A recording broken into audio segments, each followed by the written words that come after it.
Okay, um, welcome to this particular session. It's a special one. Okay, it's a special one because it's the first one of the year, and it's special as well because I'm not going to be doing my usual talk. So we're going to go a little bit off-piste and try something new. Okay, let me just do a bit of an intro here because we've got a couple people that are fairly new. But first of all, there won't be any notes for this one because obviously we're going off completely unnatural. But on the plus side, this is also being simultaneously recorded for YouTube. Hello YouTube land. I've got a camera here and I'm just waving at it. And for those on YouTube who aren't on Second Life, down here is my laptop where we're doing the Second Life. And should all the tech of wonders of YouTube and the camera pack up, I'm doing my usual audio recording on my mobile phone just in case. So this one's I titled as a random thing of myth, magic and stuff, because I've got no idea where we're going to go with this.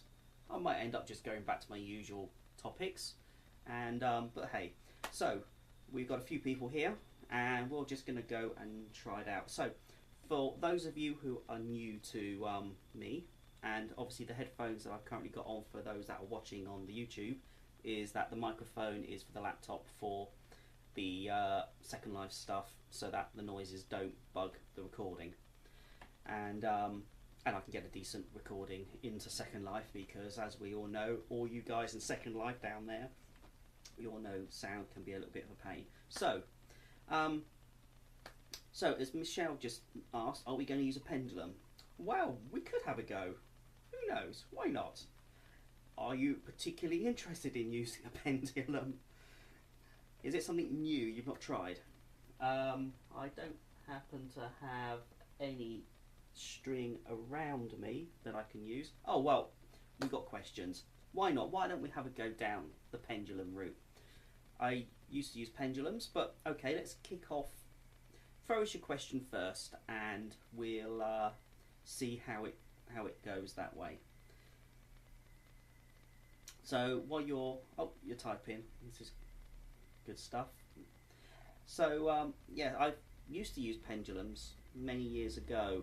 It was generally mostly for yes/no kind of answers, because it was fairly obvious when you've got something swinging backwards and forwards and round, it's easier to do yes/no instead of oh, okay, interesting question. Will I still live in the same town in 1 to 2 years? I'm not sure. I probably wouldn't ask those kind of questions. There are probably better divination methods to use that kind of thing for. As I said, what I tend to use, well, I used to use pendulums for. I tend not to use them too much now because I have faster ways of doing things. But I tend to use them for finding things and location, because you know you can do that whole lovely game of hot and cold with a map, and yes/no, put a finger on the map, swing the pendulum and put your finger down. Sort of future stuff like this, then I would suggest finding a different method. Are pendulums the only thing you're familiar with as a divination method? Oh right, you use tarot. Well, tarot's a larger, more nebulous kind of answer probably. I don't use tarot. I've used to use playing cards, but that's could do you better than a pendulum.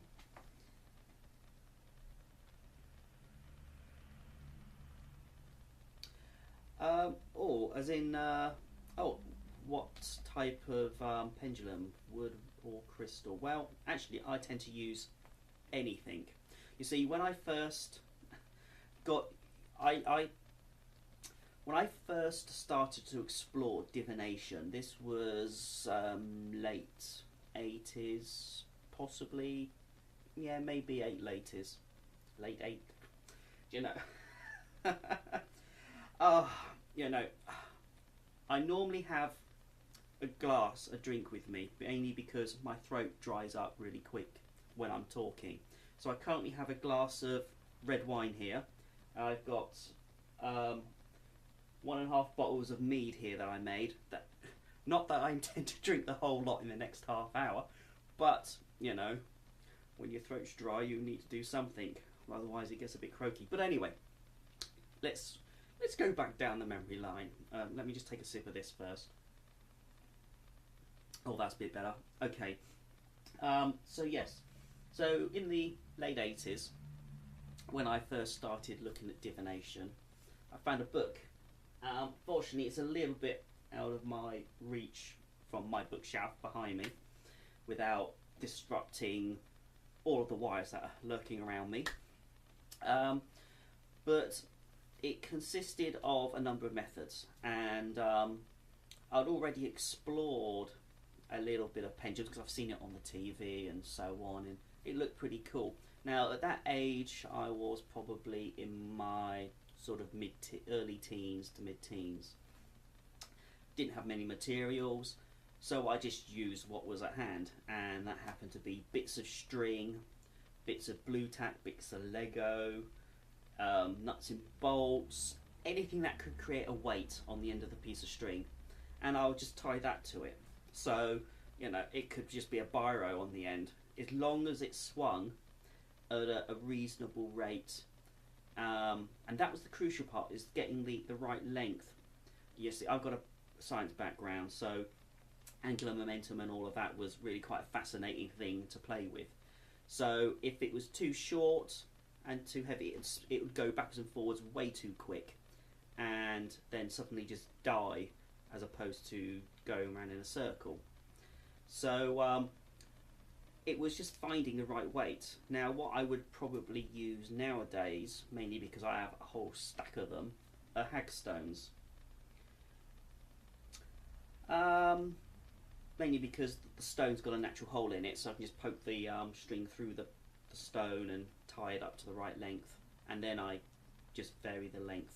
Can we use pendulums to predict the future? Oh, sorry about the coughing as well. I'm just recovering from a bad cold. So, can the pendulum predict the future? Possibly. I never got used to using a pendulum for that kind of things. I found it a little bit awkward of trying to sort of get yes and no answers, so I kept it as simple as possible. Oh, Angela, that's an old one. Someone using a wedding ring on a hair to determine the sex of a baby. I've known that around for a long time. That seems to be a very old folk custom to do. Well, I didn't know people still probably did that, so that's interesting.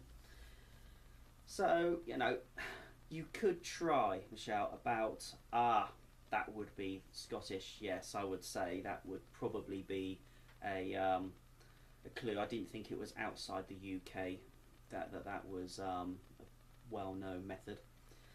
But, you know, anyone outside the UK can correct me, because I know nothing. Okay.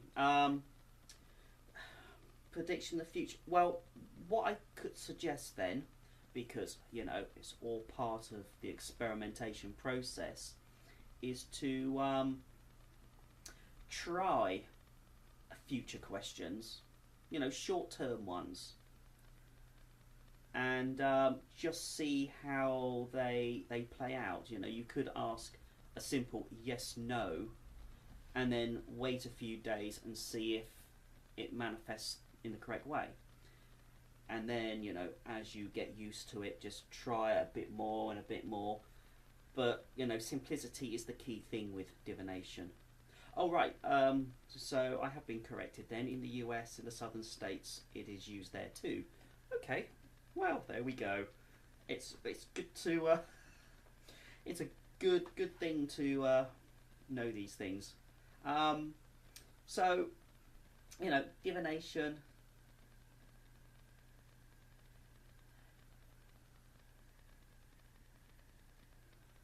Well, again, and the question for divination also equates very well with the intent used in a spell. Simplicity is key. So, if you want to know whether you're going to live in that town in a couple of years' time, you could phrase it in a number of ways. Well, I think that's probably fairly succinct anyway. Uh, Again, I would still try and start off with some simple yes and no, because you do this now in 2 years' time, and you're either going to forget you did it, or you're going to get your hopes up and be disappointed, possibly. Who knows? So, it's not something I've ever used divination for with the pendulum in the future. So, how much tarot experience do you have then? If you're preferring, or just are you actually just curious about using the pendulum and want to try it with something, or do you have enough experience with tarot to understand what it is you want to your results?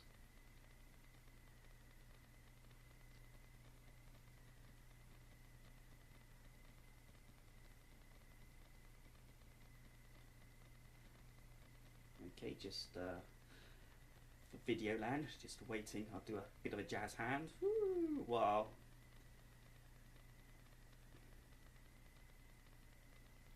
Oh right, okay. You had a tarot reading. Okay. It's there are a variety of other methods. I may as well flick through them, and let's do the publisher bit now. My booklet with the Wolf and Howe Press is my first one was on divination tools, focusing specifically. I hate that word. Specifically, I keep correcting my son on that. I keep making a mistake myself. Hey, on my divination stuff, my early things. Now, the things I used to go with, I didn't. I could never touch tarot. My hands would burn. Seeing we're talking divination, we may as well just go through the whole bunch, really. My hands burn whenever I touch tarot cards, so I found normal playing cards to be the way to go. In fact, nope, I've actually done some tidying, and they're not on the shelf. Put them somewhere, probably in a cupboard somewhere, because I was tidying the shelf, because the books are getting bad. So I used normal playing cards, and they worked really well. But it was quite a complex system, and I didn't quite grasp it enough. So over the years, it sort of faded away to other forms. Now, let's think, what else have I used? Okay, we've talked about the pendulum. A variety of different dream oracles, and dream oracles I found no use whatsoever, totally unreliable. And I've used quite a few of them, mainly because they seem to focus mostly on what I think seems to be a fairly late psychological effect of things being in reverse. And some of the older sort of ancient Egyptian ones that I've looked at never paid any attention to that. So I think it's this view on things being the opposite is possibly the results of modern psychoanalysis and psychological research. So I'm not sure where that crept in. Could be even Greek. Who knows? It's not my area. So I tend to ignore it. Oh yes, there's some few there. Okay, some of these that you've just popped up, Vanite, and yes, I used I Ching quite a long time ago, before I really grasped the concept of what it was about. But in recent years, when I've started to look at alt vanity, okay, thank you. Oh, it's always good to get corrected. When I've started more in recent years to embrace Reiki and Japanese culture and so on, I started to get more back into I Ching from reading Zen and the Tao and so on. So I've sort of started to understand the whole philosophy about it and find it more enriching. Don't use it though, because I've got other methods. Never been a fan of numerology. It just never seems to make any kind of sense to me, and numbers aren't really my thing anyway. Astrology, now, many years ago, let's think, when was this? Would be early 90s? Yeah, probably early 90s. I was working for a book publisher, and I used to get really cheap books because I'd get them trade price, and I had a nice stock of astrology books, and I found it really fascinating because I've also got a background in astronomy, and it's a completely different approach, and some of it I weren't entirely comfortable with, but you know, I took it in the straight readings from those books, and it was interesting. The natal charts I was particularly fond of, and I did those for all of my friends, and they would be rather surprised at some of the things that would come up. Again, for divination, I found it just way too much effort just to ask some questions, and you know, just wasn't me. I'm very impatient. Now, some of the other things, I had to go at the tea reading, tea leaves, and the divination book had tea leaves, and that was interesting, but again, I didn't quite get it. Same with crystal reading, crystal ball. Now, scrying is really my favourite, mainly because from the systematic ones, scrying, particularly fire scrying, is my thing.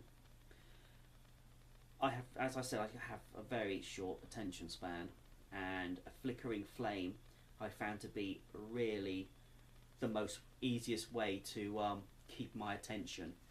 It's I think it's quite a primeval kind of feel, a flickering flame. We've tried it with candles. At one of my last workshops I did here in real life, we did a quick, it was in a shop in Canterbury, which is in a very old shop. The floors were really uneven. This is hundreds of years old, this building. I could not have any flame. I'd like to have a big bonfire, but that would be a bad thing. So we got away with just a tea light. And actually, no, it was just a burnt down candle that I had well secured. And just in case you're watching Jazz, it was a well secured candle. And it just didn't do anything for me. And think it's a mouth thing for fire scry?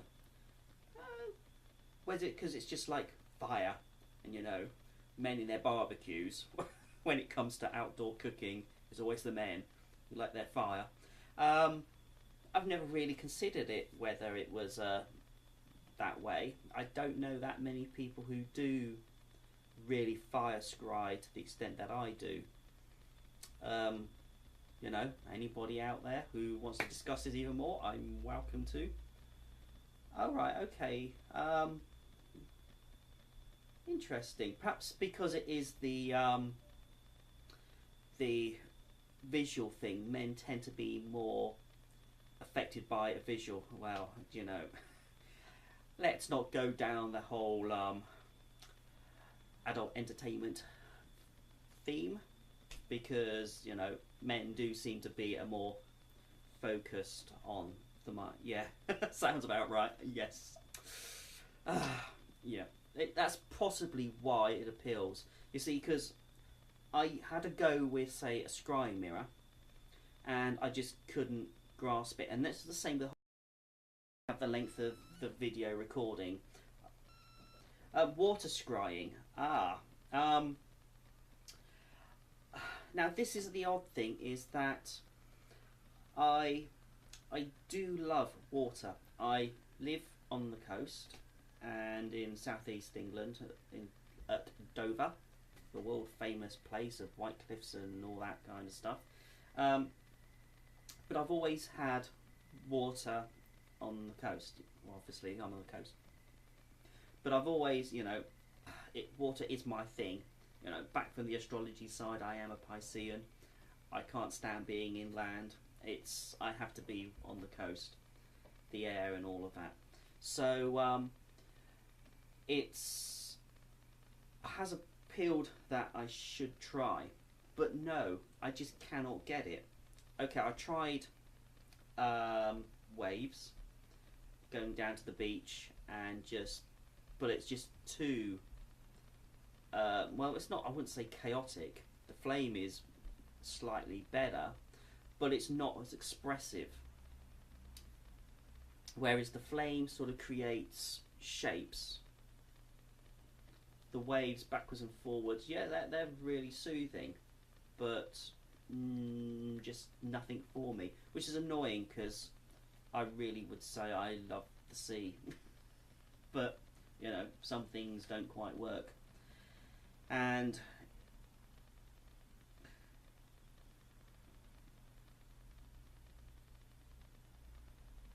let's just grab another mouthful of wine. This is lasting. This is good. Yes, I'm a Pisces.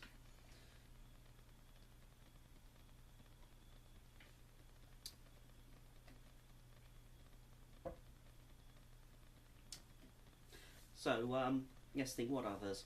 Oh, washing machines. Good scrying. You got tumbling colours and that sort of. I've not found any serious use for it, because I'd probably get stared at by the wife if I just sat in front of the washing machine staring at it for an hour. No, fire's really my thing. Okay, and also earlier you mentioned runes. Yep, runes are a superb divination method, and it was something that sort of led me down a whole new set of path. And again, I can't reach them from here without spilling the wine.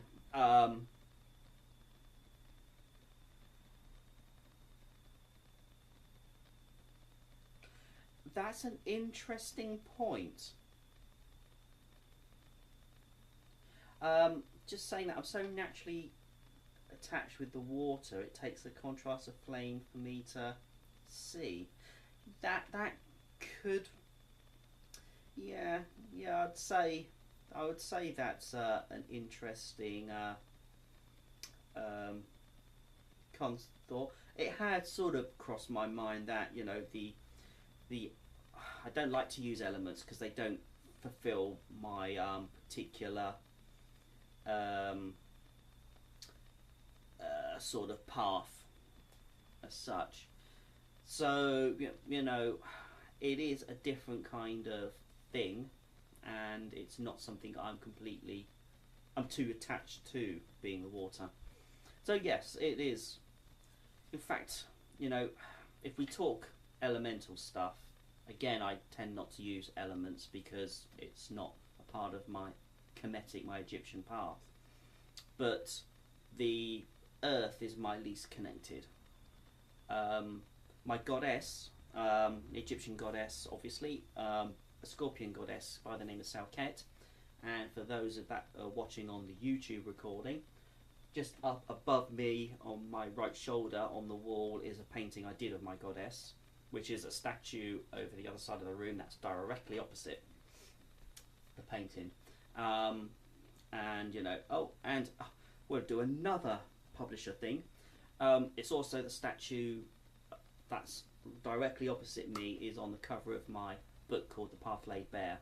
I'll inject while we're here, because you guys who are on Second Life who have not come to any of my previous sessions, if you will want to pay a visit to my website, where I will be doing, I will put the audio podcast of this session up, assuming the video that's packed up halfway through does actually work still, and because it seems to look like it only records for half an hour and then it just turns itself off, which is really useful.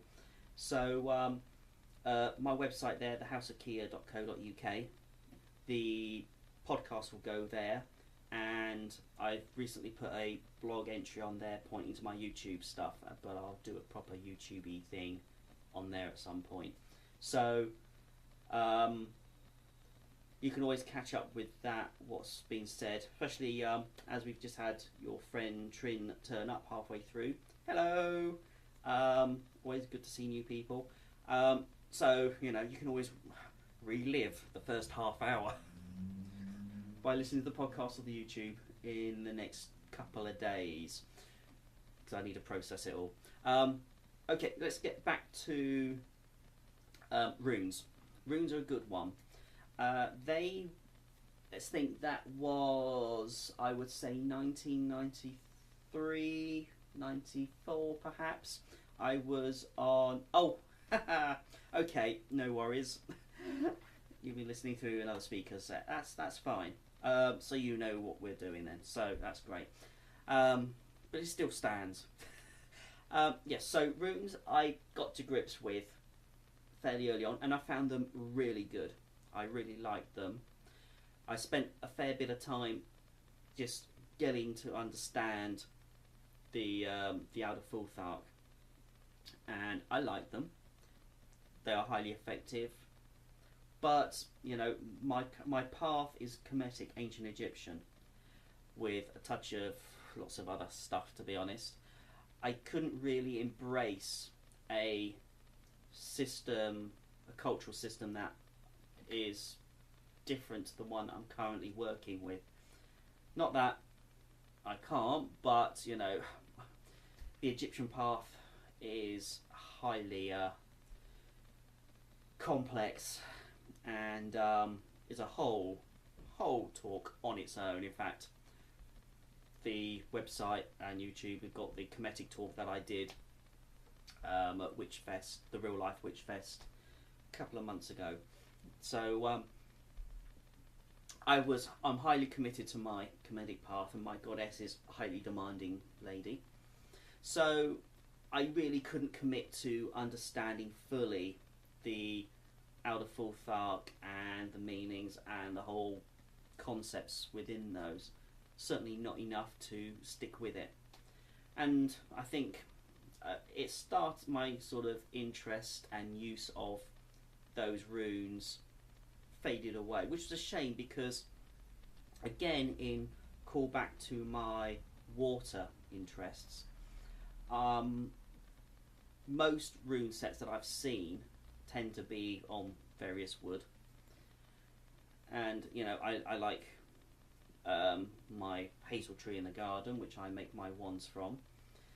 But for me, again, the sea is the crucial thing. So what I did was I made my runes from stones, pebbles that I picked up on the beach there, where just over the road from where I was born. My first 2 years of my life were actually within 60 feet of the beach. So the sea has been there at the very start. So a little town just about 8 miles up the road from here called Deal, and I spent a surreal length of time, I have no idea how long it was, just picking identical stones from the beach, tiny little white ones, and I made the set out of that, and they served me well, and I still have them, although I don't use them anymore. So, you know, the runes were very important, but they set me on a path, mainly down my chaos magic route. I then explored sigil magic, again a two-dimensional form of symbolic magic, which is what runes to be. You can use them for divination, and you can use them for magic. So I use them for both. So sigil magic then took over, and it's still quite a significant part. Then a few years ago, I created my own sort of, I say runes, they are not runes as in the Outer Fourth Arc or runes as we use in the Northern traditions, but they are symbolic forms of magic. There's photos of them on my website and so on, so if you want to go and have a nose, have a nose. So they became really useful. Again, I used pebbles from the beach. I'm not sure if I don't think they were from Deal Beach. I'm not sure if they were from Dover actually. They may have been from Hastings, where that's further down the coast. It's where I spent a lot of family holidays as I was growing up. So again, and I talk about them quite extensively in one of the other audio podcast, because I am conscious of the time. We've got 20 minutes left of the slot and another 20 minutes before the camera packs up again and goes to sleep. So runes or any kind of symbolic divination is a really useful tool. Hazel tree. Yes, I love my hazel tree. Lots of wands and stuff from that. I was going to cut it back at Samhain, which I sometimes do once the catkins have dropped, but the winter here has been a bit weird this year, and so I've not pruned it. But I've got a couple of really 4-5 foot long twisted, because it's a twisted hazel, that possibly could be staffs. So I'm just going to let them go through to the new year into Beltane and let it sort of try and get them to grow a little bit straighter, so that I can actually have some staffs, because I could do with a new couple of new ones. Anyway, but yes, wood is lovely to use. Now there was something else I was going to say. Oh yes, I've recently been. It was in the last couple of weeks. There's a great academic website called academia.edu, and I haunt around there quite often because some of the research papers that come up are very enlightening. And there was one on a paper on the origins of using a book divination, where you randomly pick a line, open a page, pick a line, and that gives you meaning. Now, this guy, I think he was in Scandinavia somewhere, was sort of describing what he found as the origins, and that was, I think he was pro-Christian, because that's where he was going. In fact, I think he was part of the Christian faculty at one of the universities, but of using the Bible in particular as a slightly different development from the other civilizations in the area that use book divination. Now, I was sort of thinking, yeah, but I know the Egyptians didn't quite use book divinations because, well, papyrus doesn't work quite the same way, but they did have other forms of divination, and I was suggested to him he needs to explore. Now,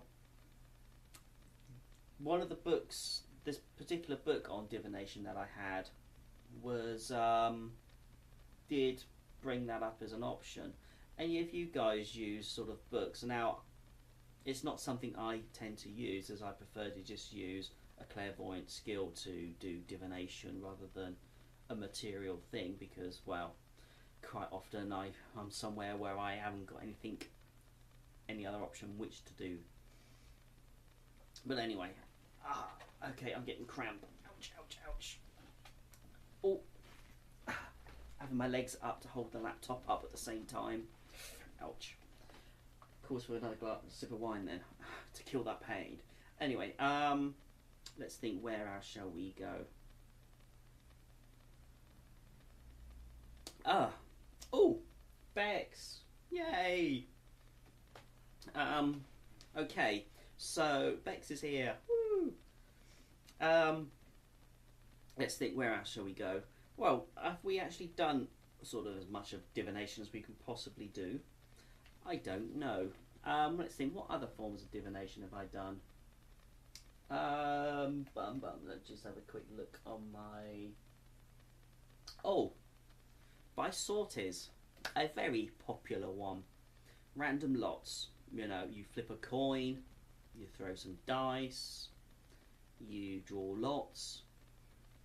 Then that's a valid form of divination, and it's quite an old form and used quite extensively, and really quite an easy thing to do. Especially, you know, you could just randomly pick, say, a couple. You know, there's the one. I think there's the ones that we used to do as kids a lot. You know, you get a flower and you pick the petals of saying, she loves me not, and just keep going round. That's always quite entertaining and quite pointless really half the time, but hey, there's but you know, flipping a coin,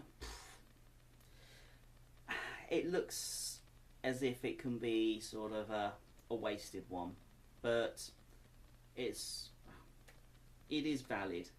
And I was at a, and it's one I keep bringing up every often because I think it's hysterically funny to show the, not say the insincerity of doing a divination, but yeah, it's funny. I mean, you can take your own mind up. I was at a Egyptian Archaeological Society talk on Egyptian divination methods, and one of the research points that came up was that when they were excavating, I think, not sure if it was Dendera, Temple of Dendera, or Abydos, there were lots of shrines that were doing different divination methods, and in one they found 3 strips, wooden pieces with an obvious petition, and it was for a wedding. And it was obviously a male, because he said, I will have, well, not quite a wedding, because Egyptians didn't really do weddings, although I think this was fairly late on, so it could well have been Greek period, which case it was possibly borderline weddings. The ancient Egyptians would just shack up with each other and move in, and if they didn't get kicked out, then there'd be an item. So it was probably only during the Greek period that it got a little bit more formal. So it was, I would be with or marry woman A, then it was I would be with or marry woman B, and again with woman B. So there were 2 lots for woman B. He did give the name, but you know, I can't remember that far back, and I'd have to dig out my notes. And I can't read my own writing anyway, so it's a bit pointless. So, you know, he was sort of hedging his bets for one particular person that he would be with. Now, there's obviously no results of which one was actually drawn, whether he was totally disappointed and got woman A, or whether he was the happy one and got woman B because he tipped the odds. So, you know, again, I would say it's you can do these things.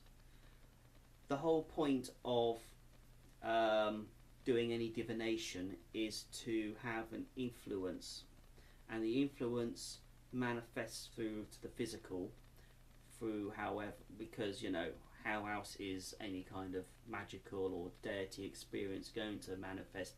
It has to manifest on the physical level for us to notice it. So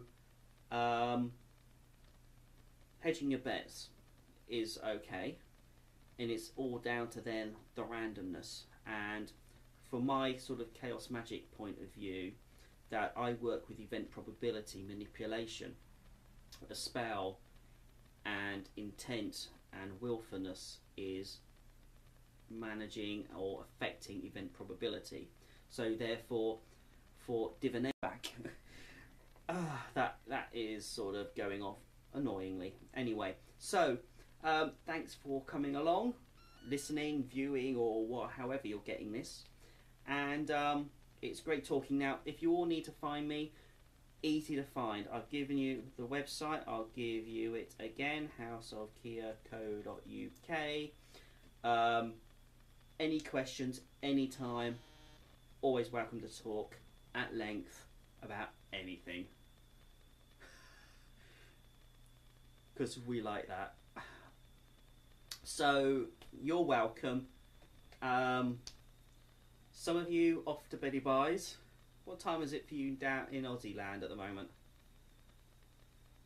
For me, it's coming up to 9 PM, so I'm going to finish my wine. Crikey, 7 in the morning. You're off to work now then.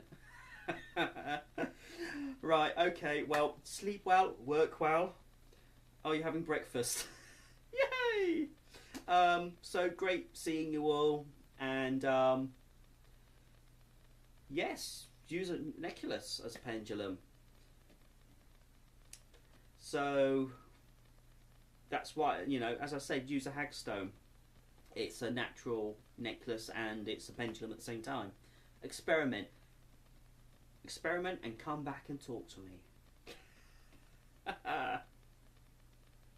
You just need to nudge it slightly, just a little.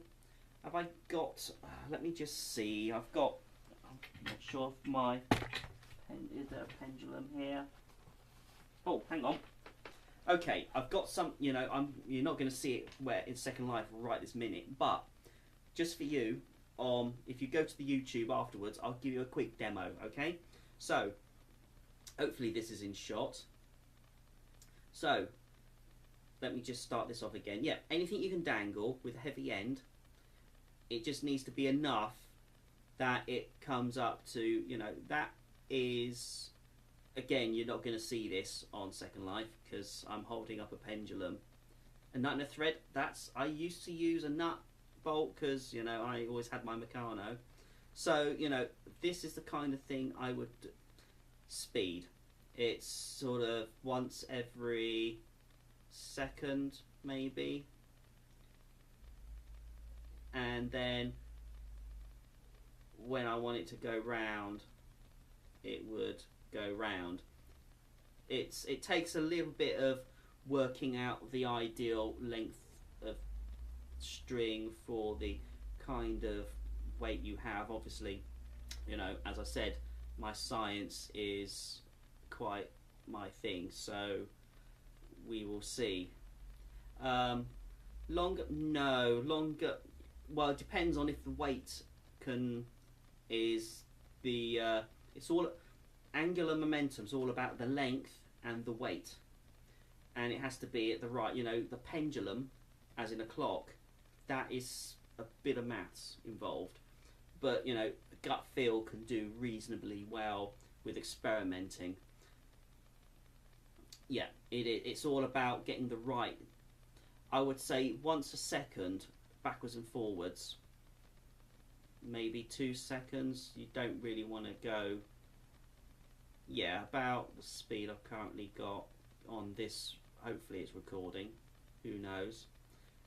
Yeah, you will feel it. It's a lot of messing, but experiment and just try. And as I said, slow tick-tock. Yeah, if you can say that to yourself, yeah, you know, you can say tick-tock, tick-tock, tick-tock, tick-tock, tick-tock, and get a sort of a momentum. And if it feels good and it's not slowing down clockwise, it doesn't really matter which sort of, if you want to attach any kind of value to the direction it spins, you can. I've never done that. It's, for me, it's always been spin or backwards and forwards.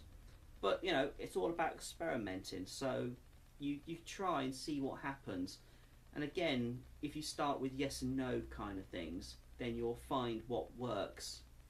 And you know, you can try it against hot and cold. You'll win money. Oh well, you'll just have to see, won't you? That's that bad side is, you know, it's all about experimentation. Yeah, maybe, who knows.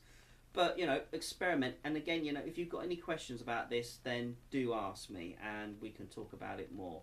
So, okay, I'm really going to need to go get some, finish off my wine now because my throat's starting to go again. And I need to see whether any of this is recorded. So, thank you again, everybody, and I will see you all very soon. I'm gonna sort of stop the recording now, and I'll probably drop off shortly. So, safe journey. Well, safe journey. You know, you're all haven't got far apart from you who's got to go to work. So, night and good day. Oh, the craziness of Second Life. Anyway, so great seeing you all. Talk again soon. And Mish, you talk to me. You keep me updated on what's going on with your pendulum. Bye bye. Bye bye. Right, okay, let's stop the recording. Okay.